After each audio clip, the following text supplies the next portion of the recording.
All right, welcome back to the How to Relate podcast. Justin Carotti's back. Back. Pleasure to be. Wow. Let's do it. I'm excited. First one went really well. I was excited. Yeah, I'm excited too.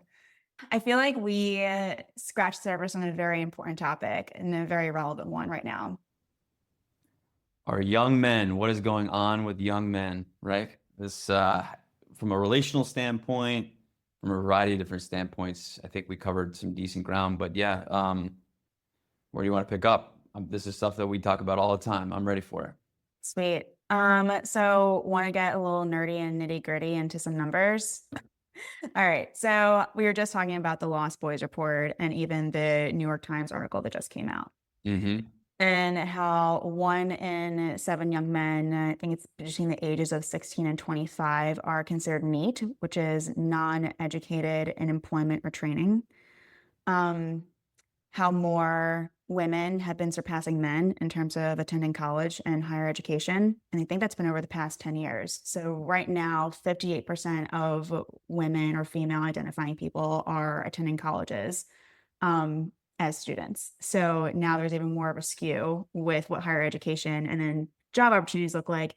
And even now in 3 of the major metro cities, being New York, LA, and DC, women are earning 102% of a male's income. So there's a lot of things that are switching up right now, which I think it's speaking to men's mental health, men's well-being, and what is happening with young men. Yeah, so this is, as we sort of spoke about a little bit in that first conversation, Scott Galloway has talked a lot about this, and there's been other people who are leading the charge, I think, talking specifically around some of the data that you referenced. As with anything from a psychological perspective, it's a little bit tough to nail down cause and effect. It's a little bit of a hodgepodge of situations that have created this mess, so to speak. And to try to undo that complexity is a little bit tough, but I think we can try. There's been a movement over many years now, like decades, to be more inclusive, at least from an educational standpoint, and from a workforce standpoint, to include women, which I think obviously has had direct benefits to society in all good ways.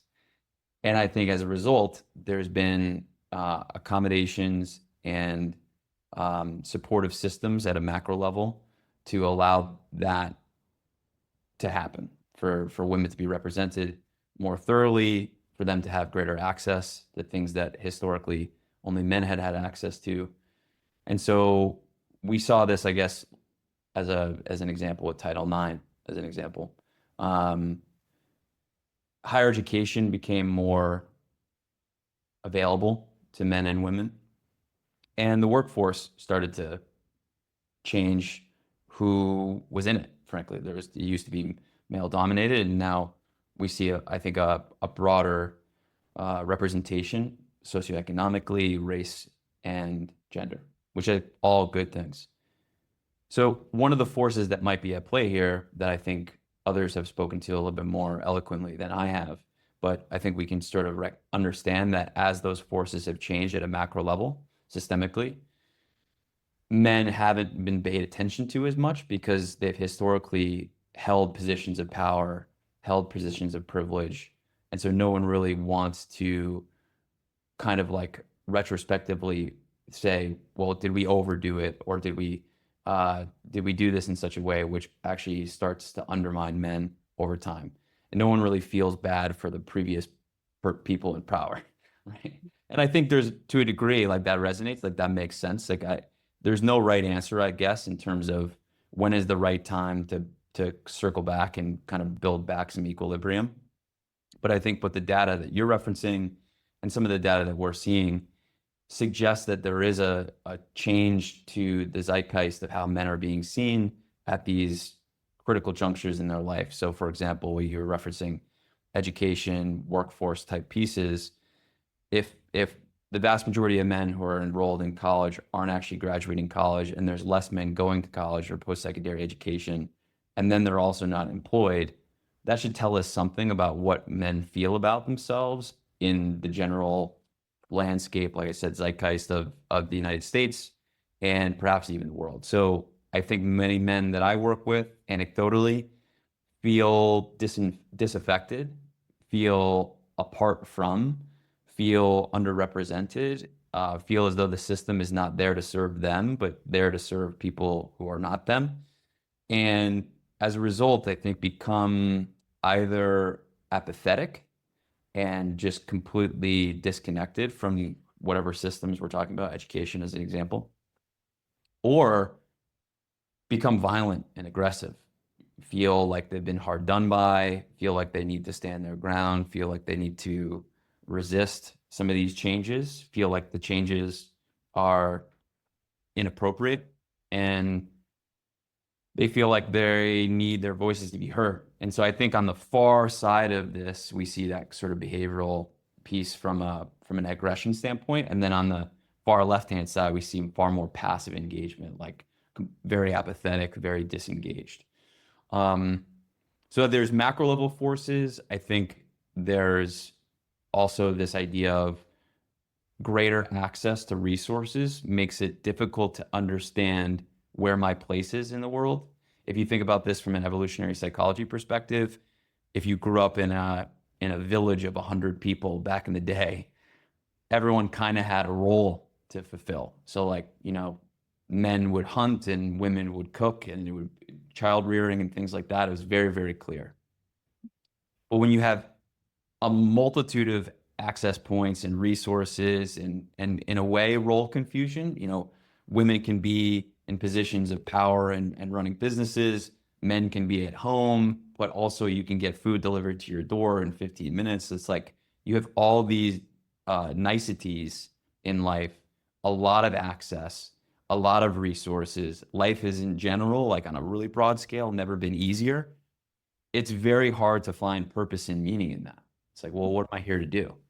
Am I here to raise a family? Am I here to build a business? Am I here to contribute to society? Those questions, which used to have really easy answers, don't have easy answers. And that's why I think you find a lot of people just like settling for influencers. Like, I just want to be an influencer. I'll just stay at home and doing like something super easy or what they seeming to be easy. So I think you have the macro level forces. I think you have the time of where we are in our lives, where we have like choose your own adventure, which is it's a problem with choice. So if you have too many choices, you have to like kind of work through that. And then you have the relational pieces like at home. Like I think there's never been more pressure on men to figure this kind of stuff out because a lot of families that I work with see their men struggling at home, not knowing what to do. And we had talked about this in conversation prior, but rather than come at this from like a supportive framework, it's actually, I think, sort of a punitive or a referendum on their ability.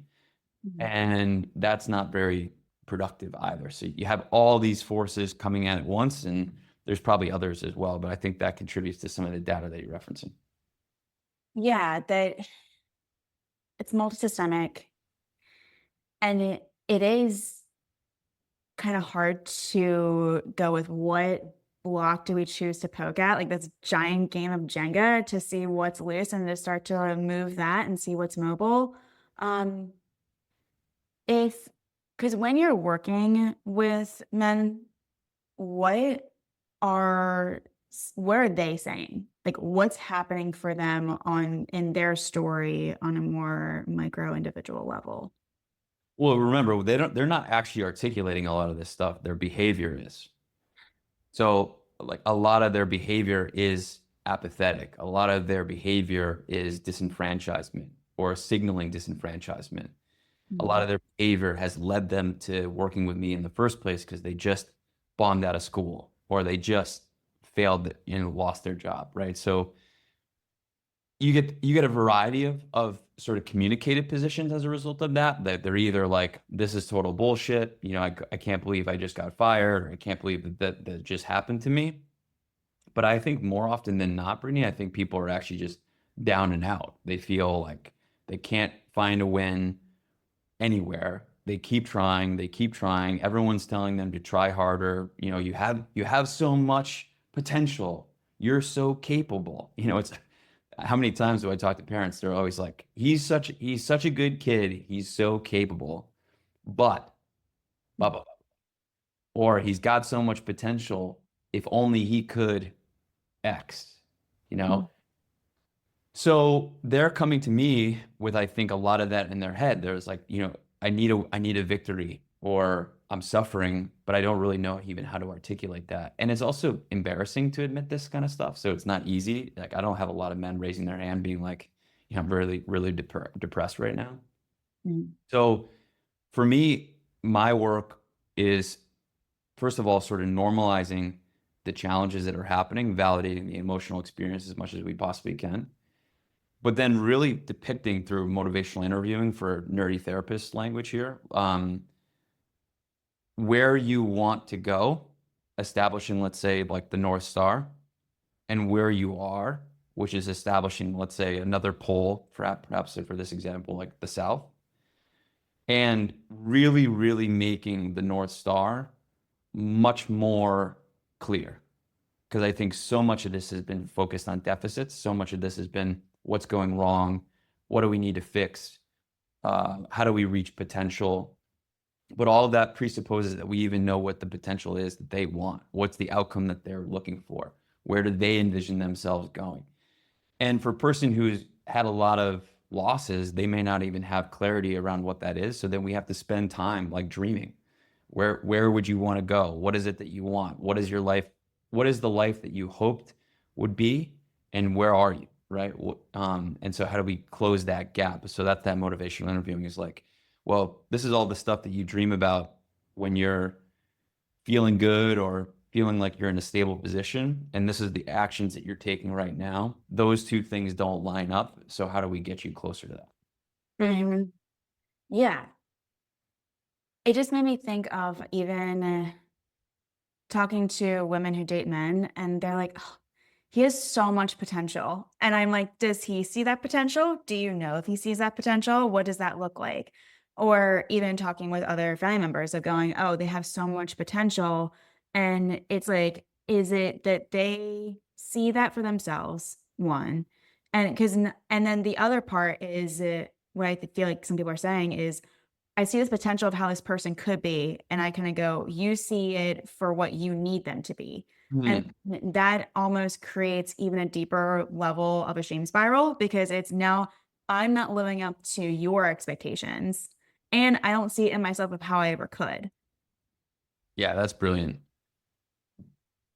Both of those are true. Both of those are true. There's a insidiousness. There's a little bit of danger to potential. Like those words, potential and capable, can be very, very tricky. To your point, I think you hit on something that's very interesting. Someone's potential matching with what that person needs, like the potential so that I feel better, or I feel like, let's say, as a parent, if you reach your potential, I feel less anxious that I didn't mess you up. Mhm. Like I'm a better parent as a result of the outcomes that you then get. So that's a tricky one. And some of the family therapy work is working with families to understand that as a 20-year-old man or 25-year-old man or something like that, those guys are fully in control at that point around the outcomes in their lives. And that's not a reflection at that point. It really isn't much of a reflection around what the parents can do. You know, that all the decisions they're making are being made without parental involvement for the most part. So yeah, I think it's from a validation standpoint, we can absolutely validate that it's difficult to watch a person not live up to potential, but therein lies a little bit of a grief process where you actually have to let go of the kid that you thought you have and meet the kid that you have. Uh, the kid that you have is doing what he wants to do, whether you like it or not. And so you can keep trying to force him to reach the potential that you had in mind, but then you're just going to be doing a lot of hair pulling and nail biting, waiting for that to happen. Or you can just accept him for who he is and kind of work within the boundary conditions that he's giving you. If he's allowing you access in certain levels of his life, take those levels and go with it. So that's a really interesting concept that you're bringing up. And then the more easy one to wrap our heads around is, what does it feel like when a person knows they're not reaching their potential but keeps being told they could do it? It's like eventually you just get really demoralized You can do it. You can do it. You can do it. You can do it. You can do it. And he's like, I'm like trying, man. I'm doing the best I can. I'm doing the best I can. I don't know what else you want from me. And then the worst yet is like he tries all these things and they don't work. A good example is like applying for jobs. I have guys who have been applying to hundreds of jobs. It's extraordinarily demoralizing. And so if we just come at this from the perspective of not acknowledging that as like legitimate effort, they feel completely hard done by and overlooked. And if they feel like that, they're never going to work harder, right? It's like, what do you mean I'm not? Like, of course I'm trying. I'm trying really hard, really hard. I don't like this either. You know that, right? Yeah, yeah. It's I mean, truly meeting someone where they are. It's a and seeing it, not disqualifying the efforts too. Mhm. Because I think that we are so outcome focused and driven, and that those words, potential and capable, there is an idea of an outcome. And it sounds very clear. You are meeting the marks of you have employment, or you have college, or you are getting married, or whatever it might be that these marks seemingly then say, hey, you're doing well. Um, but like you said, I think even before that we look at men's behavior as that those are the symptoms for what's happening underneath. Yes. And it's very easily missed. It's very easily missed. So you have to be able to read the behavior. It's usually aggressive or depressive. Remember the polls? So those behaviors aren't great for people around you, right? If you're punching holes in the wall or stuck in your room, parents have all the right in the world to be worried. And so they try to navigate behavioral control. They try to change the behavior, right? And I still think that's warranted discussion. I'm not saying it's appropriate for, your 25-year-old to punch holes in the wall all day long. But if we're coming at this from purely a behavioral change model, we're missing why he's doing it in the first place. Why is he punching holes in the wall in the first place? Why is he stuck in his room in the first place? And we can try to cultivate a new way of thinking. So I don't think this is easy. The behavior can be pretty explosive, pretty hard. I have a lot of parents walking on eggshells, like they don't want to make it worse. So they come to me like, if I address it with Johnny, he's just so resistant that, he'll never talk to me. If we address these concerns with him, he's just going to get worse. He's going to get more depressive or more suicidal. So I'll just stay downstairs in the living room worrying about Johnny without addressing anything, hoping that it's going to get better. And I think, interestingly and conversely from what you would maybe think about, that signals to Johnny increased fragility. Because if everyone in his home is viewing him as a fragile egg, that no one can come up there bravely and talk to him, then how bad is he? He must be really broken. He must be really fragile. If mom and dad don't have the courage and bravery to go up and talk to me about my poor behavior, about punching holes in the wall, I must be really, really broken. I'm a lost cause. So counterintuitively, parents are really, really worried and they don't want to make it worse, but by not addressing it, they're making it worse. Absolutely. Yeah. I was just thinking about Dr. Becky Kennedy said something that was very similar. And she had mentioned that when kids are told that, like when parents are afraid of a child's behavior, and what's really happening is that sends the message to the child that they should also be afraid of their emotions. So if Mhm. I'm afraid that you're angry, then it also sends a message to that child, you should fear your own anger because you don't have control over it and we don't have control over it. Therefore, it is something that is big and scary and that no one can handle. But to that kid, it's very isolating. And of course, with kids, it's like they need the nurturance to feel supported, and especially in those really hard times. Well, and so she talks about this too, which I love. The gap or the distance between when you build a boundary and the emotional collateral damage is very narrow. So I'm doing a lot of work with families around boundary building and using Becky Kennedy's model of boundaries are something that you do that require the other person to do nothing. But at 18, 19, 20, 22 years old, that emotional backlash is extraordinarily painful because now they can actually do something that's really damaging to themselves or others, right? They can steal the car and rip it down the road and not be heard from, right? Like it could be really, really bad. So we have to think about what do we do immediately to start to understand that emotional experience and come at this from a perspective of I work with families to try to establish what I call a new world order, one that says, here's what we've been doing wrong. It's a highly self-deprecating message. Here are the things that we've gotten wrong. We've maybe nagged you too much. We've maybe been too hard in certain ways, perhaps, or been not productive, yelling, screaming, name calling, cursing, just not super productive in our communication with you. The reason that we've been doing that is because actually we love you and we're scared. So we are wanting to do things a little bit differently. We believe in you. We love you. And because we love you, we're not going to engage in these unproductive ways of working with you. We're going to engage in new ways of working with you that are more productive. And that's that boundary building, which is really, really hard, really, really hard. And it means that you have to stand by and watch your adult son make decisions that you don't like that might actually hurt him in ways that are hopefully, of course, not cute, but then he has to deal with. Michelle Obama was just talking about this yesterday. I saw it. The hardest thing is you have to watch your kid do something that is not going to go well.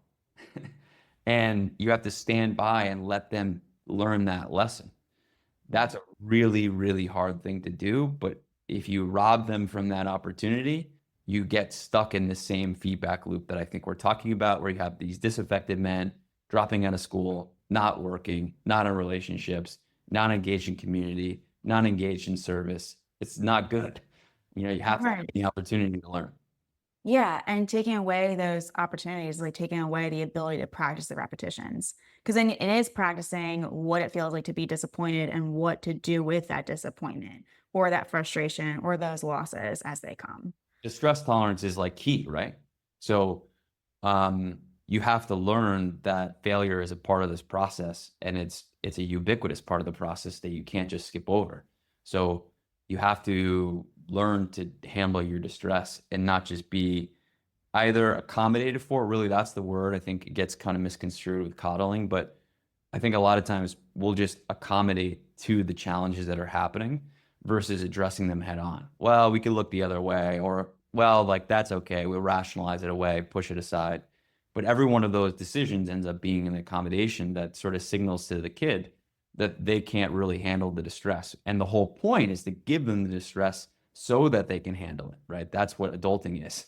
We all have to wait in lines. Like, that's not fun. I wait in the grocery line, I wait in the airport, I wait in traffic, and it's distressing. But I've tolerated it. Like, that's what it means to be an adult. I think critically it's the ability to handle distress. So it's very, very hard to watch. It's very, very hard to navigate because you're asking parents and young men in these cases to take on distress voluntarily.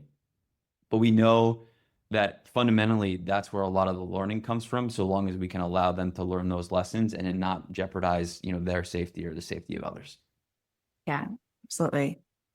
It just made me think. I was in a role where I was leading groups for intensive outpatient for addiction, and it was geared towards professionals. And a lot of the people who were coming in were men in their 30s into their 50s, 60s. Um, One group had mentioned how they were practicing distress tolerance by standing in the longer line at the grocery store and having to practice the patience. They're like, in my head, I want to curse everyone in front of me who brought a cart to the self-checkout line. And I'm like, but I'm sitting there like trying to experientially handle it. And because in a way, like kind of similar in the addiction space, it's that I couldn't handle it before, and that's what drugs, drinking, whatever the choice was, substances were doing for me. That was the perceived benefit of every maladaptive behavior to take into account. So the perceived benefit is it's numbing out whatever emotional experience I have. It's numbing out the shame, or it's just that I can't deal and I don't want to feel. Now it's practicing, how do I feel that distress and what do I do with it? How can I stand in this line and not want to punch the person in front of me in the back of the head. You just nailed it. I love that language. Perceived benefit is synonymous with like picking up on behavior, right? Like the behavior is not for no reason, to use a double negative. So you have to like read into it and understand what's going on. So I love that language, and good for your client to have done that. You're hitting on something that's also quite important that's been talked about a ton, but I think is worth reiterating. There is inherent benefit to voluntarily taking on distressing things so as to inoculate you to involuntary stress. So COVID is a great example. If you didn't have a physical fitness regimen in place prior to COVID, to try to get a physical fitness regimen in place during COVID is extremely hard. It's involuntary stress. You didn't ask for that. It just happened, right? The whole world had to deal with a once in a century event, and it was incredibly distressing. So if you didn't have this sort of inoculation around involuntarily distressing yourself, you certainly were not going to be prepared for it.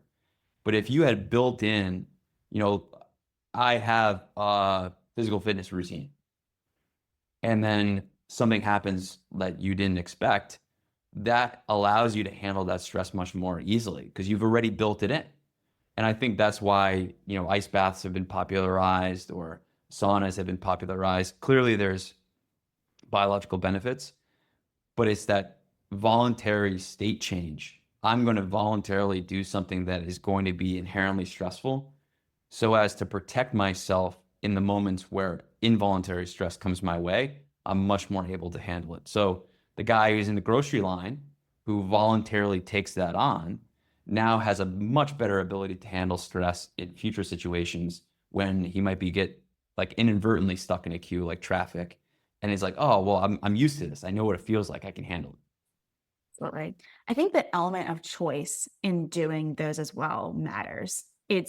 I'm choosing to do this. I'm taking ownership of it. And by choosing to do this practice, it feels like then there is an element of, okay, I can do this. I see my own capability. I see my own potential, kind of going back to some of the terms we had before. And I'm able to do it. And so that when it's not in my choice, like a pandemic or like traffic, or when a boss sends a nasty email, that I have okay, I've practiced this because in my choice, I've known how to do this. When it's not in my choice, I can do this. Right. If you treat yourself harder than anyone else would treat you, you're going to be more prepared for when they treat you poorly. I'm chosen. Right. So if I've done all the pain, if I've given myself the pain, then no one's going to give me worse pain than what I've given myself. And the person that we talk to the most is ourselves anyway. So we already have a negative internal dialogue. So not only am I doing something difficult, I'm also thinking about it very difficultly as well.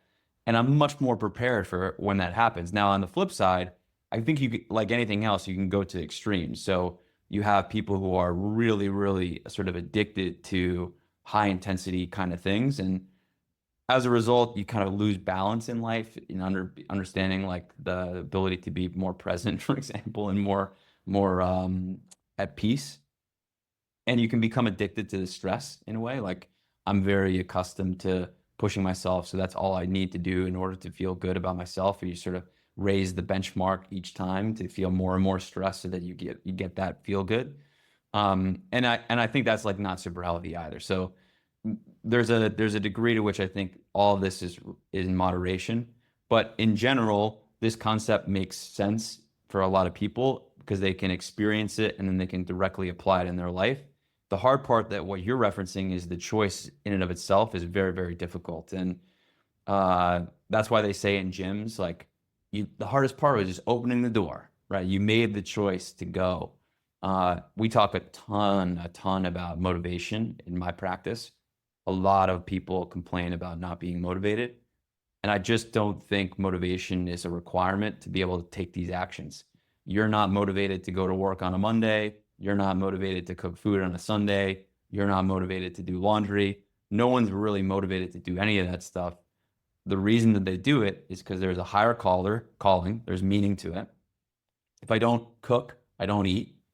If I don't go to work, I lose my job. There's something more meaningful to me there. And discipline, right? You're not going to let yourself off the hook for something that simple. Things got to get done. You have to do it. There's going to be a certain degree of distress. So I would remove motivation as a prerequisite. It's like not required. No one's motivated to do things that they don't want to do, but what they do have that replaces motivation is discipline. I love that. Because yeah, when I think about motivation, I'm like, is it like a magic emotion that smacks us in the face to say, now I'm motivated? Because like you're saying, like going to work on a Monday, it's hard to feel like, yes, I totally want to wake up early and do the whole week again and everything else that comes with it. And on the flip side, I think what you're saying is commitment is the thing that matters more. It's not the feeling that you need to then engage in the activity. It's the commitment to yourself that is the requisite. I would say so. Yeah, I think Mel Robbins talks about like when you go to bed, you're like, tomorrow's gonna be an amazing day. I'm like gonna have absolutely incredible day. And then you wake up and you're like, oh no, I'm not gonna have a good day. Like this is a terrible day. I slept bad. So like, doesn't matter, right? Like what that tells us is that motivation isn't real. It's like you were super motivated 12 hours ago and now you're not motivated. Like how does that work? So commitment I think is probably the right language. It's tricky to get there though. Um, how does a person get committed? Going back to establishing the polls and understanding motivational interviewing, a person moves from doing something that they're currently doing to the thing that they want to be doing when they understand the inherent benefit to them, not to the therapist, not to their parents, not to anyone else. So using the ice bath as an example, I use this with my class. I teach at local universities, and I say, motivational interviewing for me, I'm pre-contemplative. I have no desire to get in an ice bath, right? So you can give me all the facts and figures. The pain of getting into an ice bath is so significantly high for me that I'm just not interested in it. I've written it off. So you can't just tell me to do it. Like you can, it's not going to work, right? And my motivation is inherently within me. So you have to connect with me well enough to know that there may be something in my life or in my values that if you can tie ice baths to that, it might resonate. But I'm not going to do it just because you want me to do it. It has to make sense to me. And that's how I think you get closer to commitment, in my opinion, is you have to really tie it to that person. Tying it to values. I would say so, right? And part of this, I mean, you're about to hit on something I think really important is a lot of people don't know what their value. So they're going through the motions. You can see how we get here, right? It's like, okay, I'm 28 or I'm 35 and I'm working at a job and I'm doing what I'm supposed to doing, but I'm not happy and I'm not doing anything that I really love. I'm not living a life of purpose or meaning. It's like, well, wouldn't you want to just ask fundamentally, what do you care about? And then work backwards from that. Mm. Are there values exercises that you like to give clients? 100%. Google Brene Brown value list. There's 100 on there. It's like my number one. That's my favorite list to use. It actually, so I'll never forget one of the top memories I have in grad school was taking a motivational interviewing class. And we had to cut out, they were square pieces of paper. And this was also back in like 2016. So I feel like this is super dated at this point. But we actually had to cut out pieces of paper that had our values on them. And so then we had to pick 20, and then pick 10, 15, 5. So we got it down to 5, and then we put them on our desks and we all walked around and looked at everyone else's values. So it was super interesting because it felt like it gave you insight into what matters to people. And it was things that you didn't even realize that like would matter to people. So I think that was also a nice surprise of like, oh, didn't realize that this person really valued a sense of curiosity, or this person really does value their finances. It's a it's such a social worky thing. It's so funny. It's so funny. Like yeah, I've probably done that exercise. And I did one for my class. It was like, 15 values and you're on a remote island and which values do you want to bring with you? Like each person represents a value and who do you bring? It's like it's such a social worky thing. I think it's funny, but it's also a little bit of sad because there's so many people who don't do this. Like as part of a conversation you and I have, it's like sort of like, yeah, this is just language that you and I share. I say Brene Brown, you're like, oh yeah, I know that list. But if you bring that to like a 32-year-old guy, like when was the last time they checked in with their values? And oh, by the way, when was the last time that someone actually like double checked that what they say is actually what they mean? Because a lot of times they'll say, I value something, blah, blah, blah. Let's say, I value family. Well, it's like, so does everyone else. What is it about family that you value? And where are you getting that from? Is that your mom talking or is that you? Right? Is that your dad talking? Like you're an attorney. Is that really what you wanted to do or is that what you were supposed to do? And then when you're an attorney and the reason that you're miserable as an attorney might have something to do with the fact that it's not actually something you wanted to do in the first place. It's just something that you thought was the right thing to do. And I'm not discounting the role and value of attorneys. I have an attorney. I love my attorney. It's all good. I just want to make sure that when you're doing the work, you feel connected to it. And if you feel connected to it, or if you don't feel connected to it, one of the ways that you can work towards understanding your connection to the work is making sure you understand the values that you have. I love that. It's funny you mentioned attorneys because I feel like that is the profession that has the most like complaints about. Like, if I could go back in time, I would not be an attorney. And I feel like I've heard that statement time and time again. But Reason doctors, right? I mean, yeah, it's stereotype for a reason. A lot of families, particularly immigrant families, will tell their kids that if they become an attorney or a doctor, a lawyer or a doctor, they're secure. And they're not lying. Financially secure for sure. I think there's a movement, probably more and more so with younger generations, where people just don't care about that stuff. They would much rather be happier and less rich than be super wealthy and a 30-year career professional, but never see their family. I actually give the younger generation a ton of credit because they seem to be much more value aligned and much more decisive and intentional with their actions. So say what you will, every generation has pros and cons, but to me, I've been impressed with the level of decisiveness that the younger generation has had around really understanding what matters most. yeah, no, I totally agree. Here's a question on that because I think that with choices and opportunities, and it can feel like that there are so many. Like the decision fatigue around what to even watch on Netflix, but then there's a decision fatigue about what to do in career. And wondering how that is also showing up, and especially as we're talking about men, the 1 in 7 being neat and all the other stats that we had kind of thrown out before. So this is a little bit nerdy, but I'll just to plug it. So ChatGPT allows you to develop your own, if you have a pro account, allows you to develop your own GPT to help assist with certain things. So if you're interested in, let's say, museums, you could build a GPT that with certain material you would upload to it and it creates like its own microcosm of understanding museums in this case.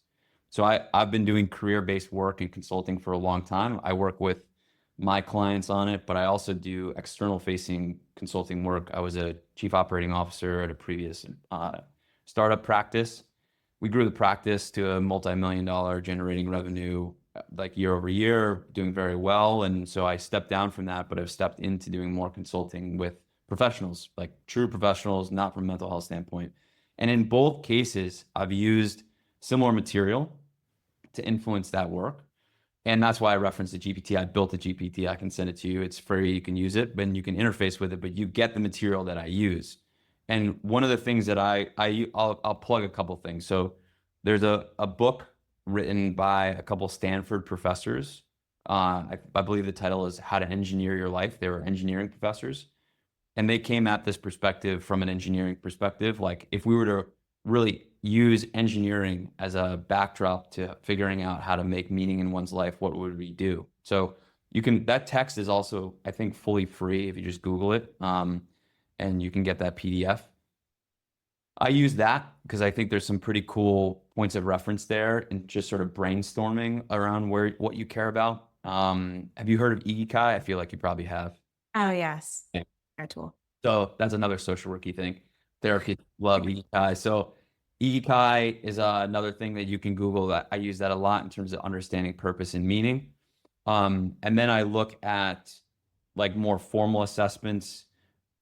It's a downstream from Myers-Briggs, but there is a self-directed search feature. I think it's $15. You can go on Google and purchase that yourself. I use a little bit of that at my work as well. It uses the Holland codes to understand how a person might think about their fit within a career profile.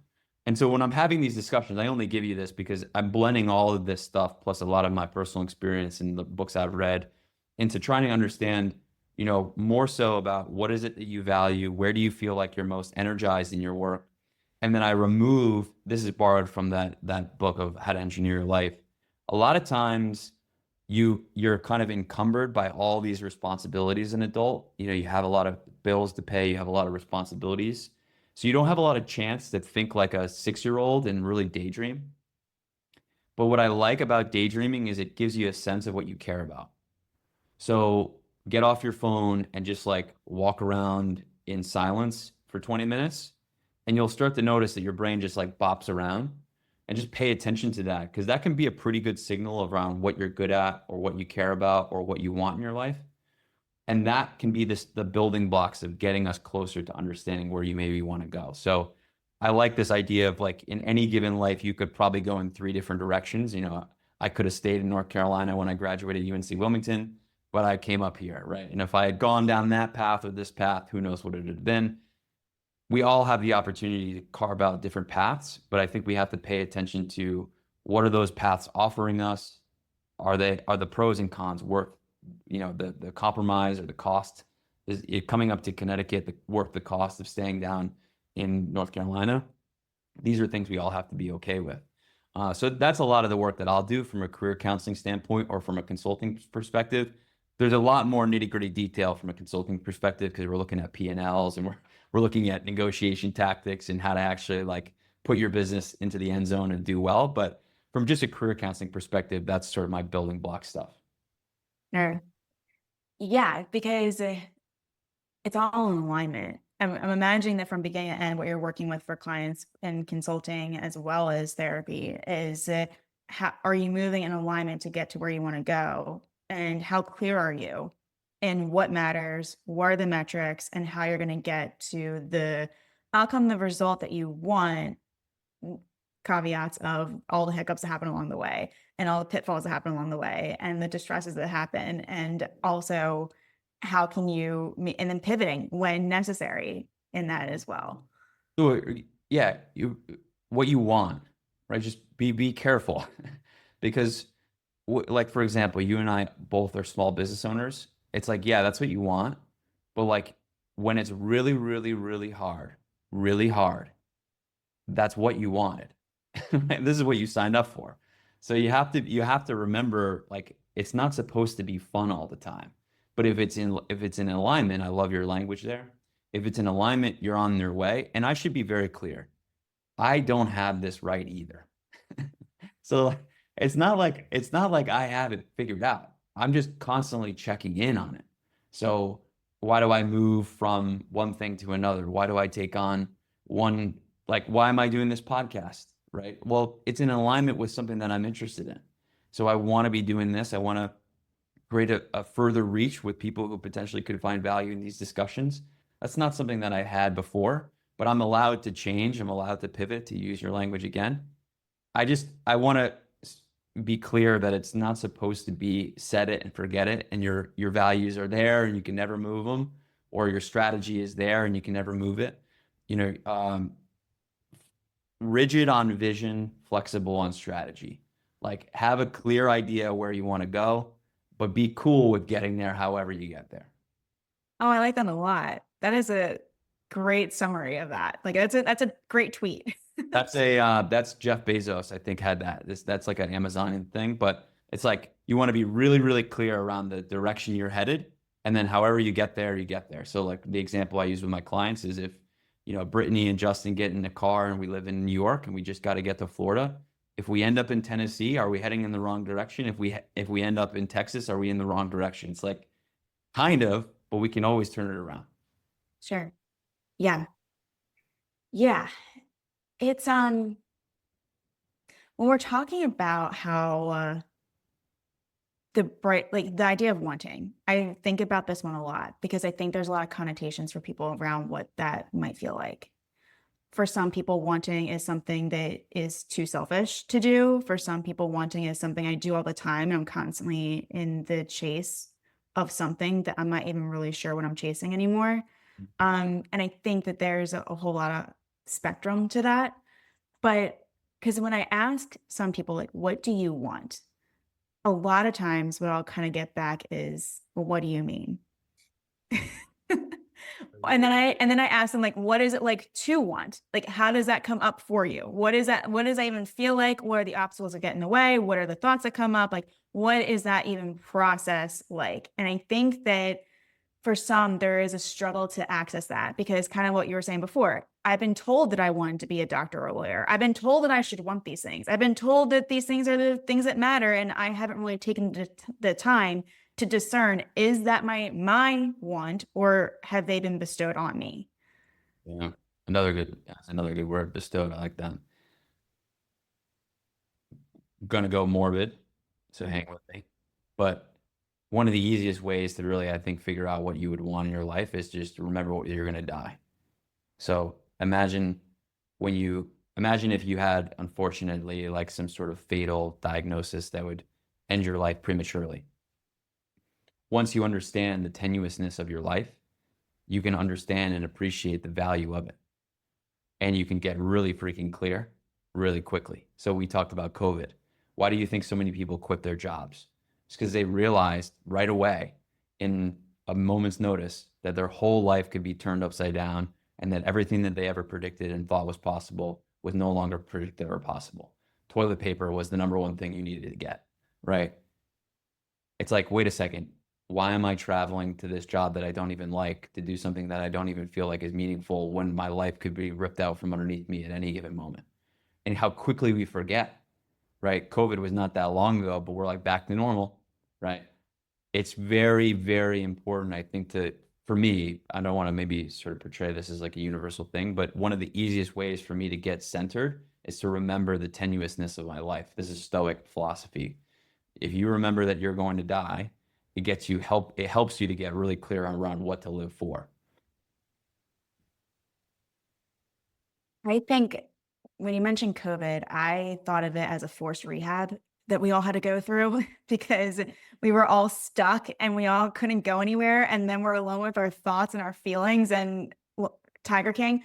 But outside of those things, it if another word for the word apocalypse is another meaning for it is to unveil, I felt like that was a time where it unveiled a lot for us all as a society and individually. And it was a coerced way of doing it, but now it's how do we do that in a way that is maybe more structured and by choice? I love that. Yes, it was coerced. And now how do you do it more often? So, you asked the question around how do we figure it out for people are like, what do you want? You're like, what do you mean? What do I want? Like, this is what I want. It's like a weird question, super esoteric, hard to pin down. So I like, okay, thanks, Justin. Like, I think about my death, but I still can't leave my job. Like, I get that there are practical pieces to this, but the whole premise is that everything has a cost. So you're going to regret it regardless. Choose your regret. What are you going to want to regret more? Like when you die, are you going to regret spending time at work? Or are you going to regret spending time with your kids? Are you going to regret doing the job that you never really wanted to do but paid you well? Like everything has a cost. So you just audit the cost and say, like, is that something you can feel cool about? Using me as a personal example, I had to make a decision to live in North Carolina or come back to Connecticut. Connecticut wasn't really like, I wasn't a huge fan of the state. I love my life in North Carolina. I built a lot of friends down there. I love the climate. I love my lifestyle. I love the way of life. But all my family, all my friends, everything that I had built was up here. So I wasn't married or anything at the time, but for me, the value of being close proximity to my family and to my friends was incredibly important to me at that time. I made a decision. Do I regret not or leaving North Carolina? I can't really regret it because I would have regretted leaving Connecticut more. So they both had costs to it. I just had to choose which one I was willing to pay. Yeah, I like the what pain points are you willing to choose? What problem do you want to have? That's like something I say. Like, what do you want to? If we just assume that it's going to be problematic, just choose the one that you're cool living with. And some people might be like, look, I'm okay with. Like, think about the previous generations, right? I'm okay working 30 years in a company to put food on the table. That's a cost I'm willing to pay. Okay. As long as that's true, right? And there's a lot of downstream consequences with that. Like as long as your mental health is good, as long as your relationship with your kids is good. And I think what we found is that none of that stuff was always that good, right? So you just, but as long as you feel like that's a compromise that you're willing to make, who am I to judge? Sure. Yeah, a lot of the blueprints have been shaken up, whether that's in work, romance, the way of life. Now it's we don't have to go into an office anymore. We can work remotely. We have all of these options and opportunities, which are wonderful. And there isn't a turn by turn GPS direction for how we do this anymore. And it can be challenging because it is then what are the problems I'm signing up to have? And how do I know that I can tolerate those for the long run? Or how do I know that it's gonna be okay? And like then the uncertainty that comes with it. But I think to what you were saying before too, it's you can choose them for right now and be what was it, rigid in the vision, but flexible for how you get there. So it's That's going with right. for right now, yes. For right now, this is working or this is what I'm choosing, and I can always pivot later. Of course, because you already have. Look at your life. Like, I mean, if you look back and you audit your life, it's like you didn't expect to be where you are, right? There's no chance that you look back 15 years, you're like, yes, this is exactly what I expected. The whole point is that it's supposed to be nonlinear. That's like the experience of life. So true. Speaking of pivoting, I'm gonna do a really hard pivot. Because I have a question that I want to ask you. We're talking about young men. I was having a conversation with someone about how the field of therapy has become very feminine. There are way more female therapists now. And I wonder, how can we make therapy more accessible for men? Like I see, because even in marketing, I see a lot of women marketing like therapy for women, and more women are going to therapy. And then when I do couples work, a lot of times it's women who are going, we need to do this, and then they're dragging their male partner in. So when I think about who it's typically like almost marketed to in a way, it has become more female based. But how can we start to make this field, like, more accessible for men to be in?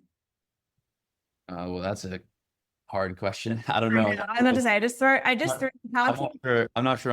I don't want to be like the token spokesperson for all men's mental health, but I would say from my experience, there's a couple things that we can maybe chat about. I think language matters. There's a reason that I don't use the word therapy so much. I use the word counseling in my business. Counseling has a softer sort of approach that I think connotates collaboration versus sit on the couch and cry. Therapy has a stigma. Counseling, I don't think, has much of a stigma or as much of a stigma. Certainly, coaching for me is another sort of language choice that was intentional. I think men can get around feeling like they're being coached up versus being broken down. They want to feel like we're building towards something, I think, and coaches or consultants seem to like suggest in the language that that's what they do.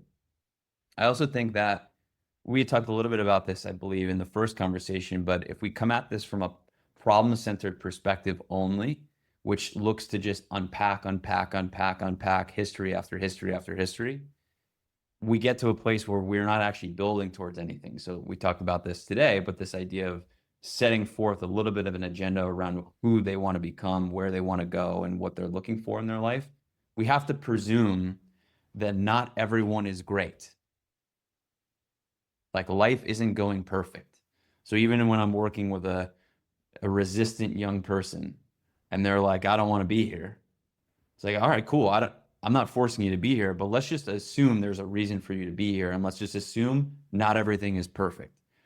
If not everything is perfect, this is a chance for us to get it better. I'm not saying amazing, but a little bit better. That's why I write 1% better as this newsletter, right? So it's like, I'm not looking for incredible here. I'm just looking to move the needle in the right direction for you. Yeah. And if I can be helpful getting you there, let's do it. So I would say language matters a ton. I think coming at this less from a problem-centered perspective and more so on a future-focused, like building perspective. Let's do both if we can. And then, forming a relationship that's like no bullshit. Like, um, I don't think many men appreciate like the this is sort of like, I guess, anyone, but inauthenticity. Like, if it feels inauthentic, if it feels like someone's playing the part of a therapist, like a movie character of a therapist, it doesn't really resonate. And I guess that would be really for anyone. So no real help there. Just show up as you are. But I think for men in general, it's like, I think helping them build something is a key thing. Right, that. Yeah, because I do think that therapy sometimes loses it's like the idea of tangible outcomes. It's like if we think back to more of the psychoanalytic world, it was you were in therapy forever and there was no end in sight because you will always need it. And so I like the language shift. I never really thought about counseling versus therapy in that way, but that absolutely makes sense. And not all therapists are created equal. Like, I'm representing a very small cohort, but like there are certain men who really benefit from trauma-focused therapy and need the EMDR and need the therapy, like the actual therapy. And we're very evidence-based in the standard of care that we offer as well. I mean, I don't want to downplay just for language sake. We're using cognitive behavioral therapy and motivational interviewing and exposure response prevention for OCD. So like there's a lot of stuff that we're doing. But in terms of like entryway, the doctor that you go see at the hospital, is incredibly smart and they know all this stuff, but they also need to be relatable, right? So like we can talk a lot about ERP and EMDR and all this, jargon, therapy land jargon, or we can just try to present ourselves as relatable and like, look, I know that stuff, but let's talk about what's going on for you. We covered a lot. We covered a lot. We're crushing. Yeah, this is super, super fun. I hope, for the listeners that you have on, like, I hope, we can sort of have this conversation broadly with men. We're covering a lot of territory, like I keep referencing a lot of the clients that I see usually are between 15 and 35, and they tend to be men mostly. But I hope that these kind of conversations resonate with people beyond just, this kind of conversation where they can have everyone's in a relationship with a man at one point. They're bumping into them in the world in some capacity. It doesn't have to be romantically. And so if we can start to see some of the facts and figures that you're referencing as indicative of a larger wave of challenges, and we can be, reaching out and connecting with men in this way, I think it's going to be helpful. And you don't have to be a therapist to do that. No, no, definitely not. I think that it's really anyone can be there for anyone. That's their whole basis. We're in a relationship, right? Like if we can Yeah, extend a helping hand, be a little bit more empathetic, be slightly more patient, it's like we'll get there together. absolutely. Super I fun, Brittany. I appreciate you. I appreciate you. Again, where can people find you? Yeah, so valiancecounseling.com, that's going to be the best place to find me. You can find me on LinkedIn by just Googling my name. Carotti is the last name, a little bit hard to pronounce, but you'll get there. And then 1% Better via Kit, that's where my newsletter's at. So you can sign up for that. It's free. And we will link that in the show notes. So, Amazing. sweet. Thank you again. And Pleasure. till next time, everyone, stay connected.